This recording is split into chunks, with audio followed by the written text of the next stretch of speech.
present time. Two presents. It's Bridget's 4th birthday today. Every birthday is truly a celebration that she's here for another year, and especially after what we've been through, so. It was September 21st of 2009. And she was just breathing kind of heavy, my wife had noticed. Kept looking over and just something wasn't right. Pediatrician took one look at her and said, yeah, I'm sending you down to the ER just for chest x-ray and EKG, something's going on.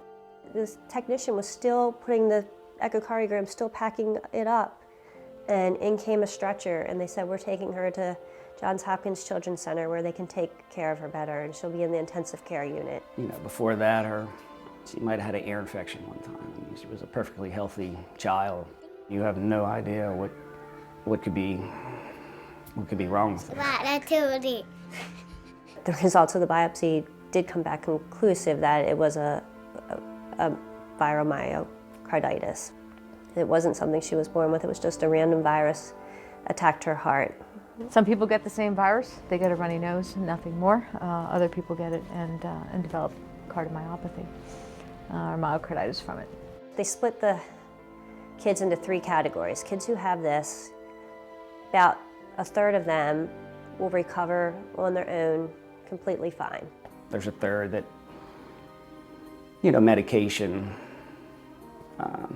would fix the problem over time. It would heal her heart. And I guess the last third would be she would need a transplant or death.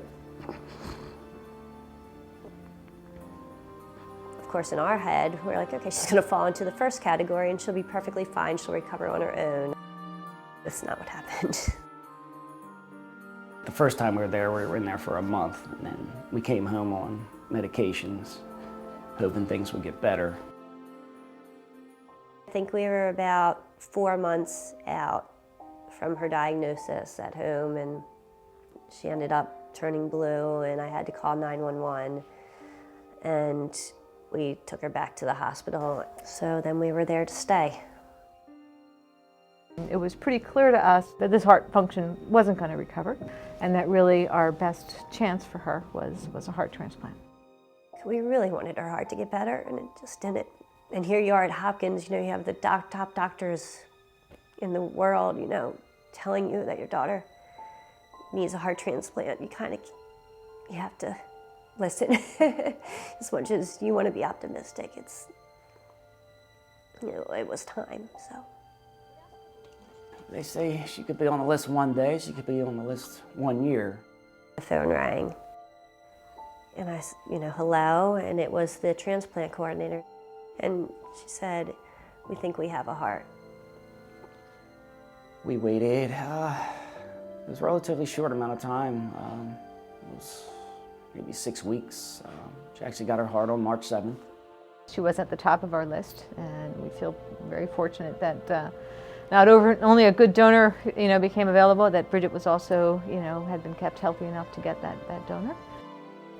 It's overwhelming, the emotions, knowing that something bad had to happen to someone for something good to happen to your child.